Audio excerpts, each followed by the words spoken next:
सकता, तो मिटाया नहीं जा सकता, पराजित नहीं किया जा सकता। जिस तरीके का पिछले साल अक्टूबर महीने में इनकम टैक्स आती है, अभी आज सुबह मैं कोटपुतली था, कल छुट्टी थी, सुबह आने की तैयारी में था जयपुर, और ईडी आती है, कोई वो नहीं है। उन्होंने चेक किया पूरा, मैं पूरा सर्च करवाया, मेरे दोनों बच्चों के घर भी सर्च करवाए, कोई मिड डे मील का कोई फलाना आरोप प्रत्यारोप लगा करके चीज़ें चल रही हैं। अब इन घटनाओं का बार बार जो रिपीट होना कहीं ना कहीं केंद्र सरकार की नीति पे और नीयत पे बताता है। सच्चाई यह है कि किसी के भी परिवार में बच्चों को काम करने का अधिकार है, व्यापार करने का अधिकार है, और ऐसा कोई नया व्यापार नहीं है कि जिसके लिए ट्रेडिशनल हमारा पारिवारिक बिजनेस लगातार करते आ रहे हैं। आज राजस्थान में भी शुरू कर रखा है, उत्तराखंड में भी था, दिल्ली में भी कर रहे हैं। जो व्यापार है उसके हिसाब से जो जिस मिड डे मील की बात करते हैं कि भाई मिड डे मील, तो मिड डे मील में ना तो हम टेंडर डालने वाले हैं, ना मेरा परिवार उसमें कहीं सप्लायर है, हम सरकारी काम करते ही नहीं हैं कभी, ना हमारे बस का है कि वो जाकर के काम करना।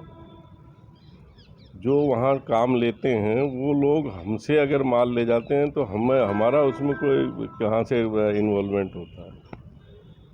अब उन चीज़ों को मनगढ़ंत बना करके जोड़ना, मुझे नहीं लगता कि ये कोई एक वो है। और दूसरा, जो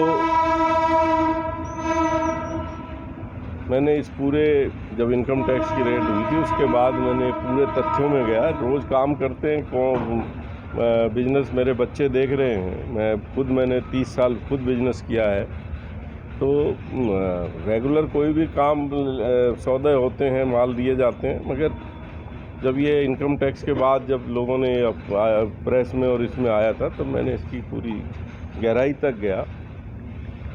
मिड डे मील जब कोरोना काल था उस समय भारत सरकार और राज्य सरकार के दोनों के साझा उससे जो पैसा दिया जाता, उससे ये तय हुआ कि भाई ये मिड डे मील जो है बच्चों को, जो स्कूल बंद भी हैं तो उनको सप्लाई किया जाए। इसके बाद राज्य सरकार का निर्णय होता है कि ये जो पैसा है ये डीबीटी करके बच्चों के अकाउंट में डाल दिया जाए। ये तथ्यात्मक है, मैं रिकॉर्ड पे है, आप चेक करा सकते हो। फिर केंद्र सरकार और माननीय प्रधानमंत्री जी की मंशा जाहिर की गई कि भाई ये बच्चों तक सप्लाई पहुंचाई जाए।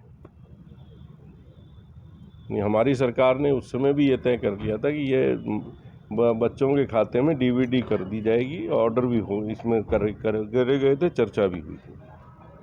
फिर केंद्र सरकार की तरफ से जब वापस ये आया कि नहीं ये वितरण आपको करवाना है, तब कोऑपरेटिव विभाग ने जब बात की तो केंद्र सरकार की जो नैकअप कंपनी है कोऑपरेटिव की,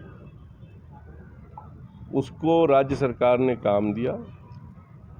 उन्होंने आगे टेंडर लेकर के माल सप्लाई कराया। अब केंद्र सरकार के कोई सप्लायर अगर हमसे यहाँ आके माल मांगता है, उस कोरोना काल में जिस समय पूरा प्रदेश में ट्रांसपोर्ट बंद थी देश में और पहला जो शुरू होता है, तो उस समय अगर हमने माल मेरे बच्चों ने दे दिया तो कोई गुनाह नहीं किया। उसके बाद भी उस पार्टी का जो वहाँ जो है जिसको सप्लाई किया, उसने जब ये इनकम टैक्स की हमारे रेड हुई थी उससे पहले भी मेरा पैसा रोका हुआ था 1.5 साल से, और उसकी FIR भी मैंने दर्ज कराई कि भाई इस तरीके से ये पैसा हमारा जो है रोका हुआ है इसने, वो लंबी वो है। और फिर उसके बाद ही मेरे यहाँ इनकम टैक्स की रेड होती है, मगर हम दबाव नहीं माना, हमने कहा जो हमारी सच्चाई है वो ये है। उसके बाद जब उनको ये लगा नहीं होगा तो उसके बाद ये दूसरा स्टेप उठाया गया। इससे जो भुगतान थे हमारे बाकायदा सारे उन्होंने किए हैं। लास्ट भुगतान भी मेरा 2.5 साल बाद, आज से कोई 15 दिन पहले आया है। तो अब इस चीज़ को किस तरीके से जोड़ के क्या करना चाहती है ईडी, मुझे ये समझ में नहीं आता।